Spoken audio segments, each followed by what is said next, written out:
Hi, I'm Grace. I just graduated from Middlebury College, and I'm from Los Angeles County in California. And for my independent project, I decided to research sustainable meat, which ties into food justice, food equity, and food transparency. And so, like, the whole beginning of this was that I was researching Jonathan Safran Foer, who was our commencement speaker this year. And he wrote a book called Eating Animals, and I have a Kindle, so I downloaded the first chapter for free. And just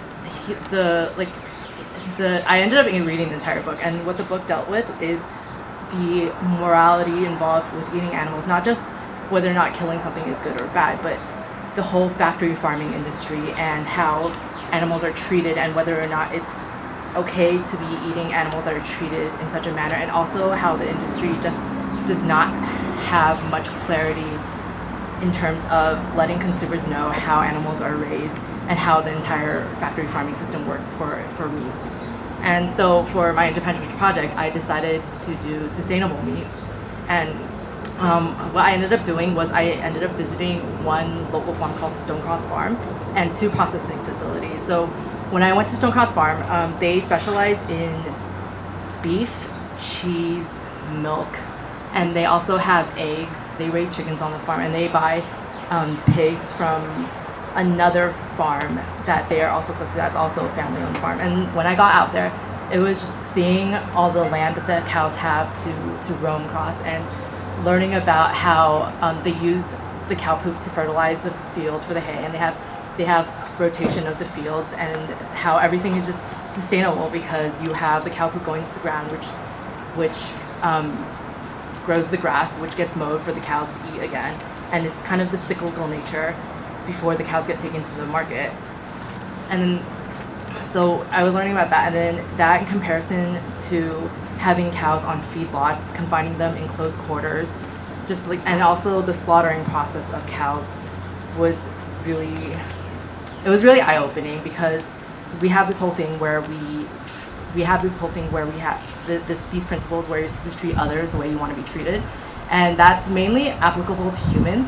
But if you look at the hierarchy of how we value animals, like dogs are supposed to be man's best friend. We keep dogs and cats and other types of animals as pets, and yet when it comes to the things that we eat, such as cows, pigs, and chickens, for some reason it's all right to raise them in conditions where you don't see sunlight, where they're living in their own feces, where like female pigs are being bred and artificially inseminated nonstop, so they're constantly pregnant. Whereas when you look at how, if you were to translate all of that into into life, the quality of life for humans, it's really shocking, the discrepancy between the two. And so I was looking at the way that meat was being raised, because I am a meat eater, and I personally do not see any problem with eating meat, but I do see a problem with eating meat that has been derived from animals that are not treated properly. And so the experience of seeing sustainable meat on the farm and seeing the cows being able to roam the pasture before being taken to the processing facility was really nice, because it's just like, wow, you can have meat that is sustainably raised, and you can give cows or whatever meat you're raising a good quality of life, even though their purpose of being raised is for people to eventually eat them. But in my opinion, all things die. So it's more the quality of life that you have while you're living than how you die that is important. But I also went to the processing facility. So the first one I went to was the processing facility that Stonecross Farm uses. It's called the Boone Processing Facility. It's located in Bardstown, and it's a family-owned facility. I didn't see the kill floor, but I saw them processing all the meat, and just like the skill that it takes to cut up all the different cuts of the animal, and the care in which people have to put in order to produce quality meat versus factory quality meat. You can tell that people actually have to be skilled, they have to be trained, they have to put some time and energy into what they're doing. And I also got to learn how people make sausage, which was really cool. So that was the first day, and then the second day was going out to Marksberry Farm with Anne, and there it's a processing facility which caters to local farms and they sell things under the Marksberry brand. But what is particular about them is they have specific regulations for all the farms that they source from. So everything has to be pasture raised from start to finish. You can't, like for example, for beef, you can't have the cows spend the last 6 months of their lives being fed off of grain lots or feed lots. And the pigs can't be raised in cement pens. They have to be able to graze. They have to be able to like root around. Like they're living on pastures, and so are the chickens. The chickens can't be enclosed in barns all the time. They have to be out in the sunlight.